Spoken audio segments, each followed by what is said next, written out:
আজ শ্রাবণ মাসের চতুর্থ সোমবার বাড়িতে ভালো করে পুজো দিয়ে আমরা চলে গেছিলাম বাবা ভূতনাথের মন্দিরে, যেটা আহিরিটোলাতে রয়েছে। প্রত্যেক বছর সকালবেলাতে যাই, সেই সময়তে প্রচুর লাইন থাকে। এবার একটু বেলা করে গেছিলাম বলে ভিড় তো ছিলই, কিন্তু সেরকম একটা লাইনের মুখে পড়তে হয়নি। এবারে গিয়ে দেখলাম চঙা বা পাইপ যেটাই বলো তার মাধ্যমে দুধ ঢালতে হচ্ছে। এটা আমার জন্য খুবই দুঃখজনক বিষয়।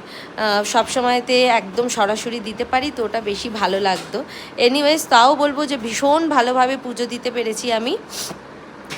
এবারে বাড়িতে ফিরবার আগে তোমাদেরকে আশেপাশেটা একবার দেখিয়ে নিচ্ছি, আর সাথে আজকে দেখাবো আমাদের উত্তরপাড়ার দিক থেকে, মানে যারা যখন ওই তারকেশ্বরে যায় বাবা তারকনাথের মাথায় জল ঢালতে, সবাই ওই দিকটা দিয়েই যায়।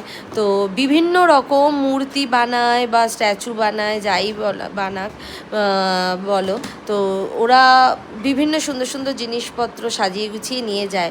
প্রচুর মানুষ মানে ভিড় করে রাস্তার ওপরে ওদেরকে দেখবার জন্য, রাত জেগে জেগে, প্রায় মেলাই বলতে পারো। আর 2 মিনিট অন্তর অন্তরই বিভিন্ন স্টল থাকে যেখানে খাওয়ার, জল, ওদের সেবার অনেক ব্যবস্থা করা হয়। চলো, আজকের জন্য এই পর্যন্ত। হর হর মহাদেব।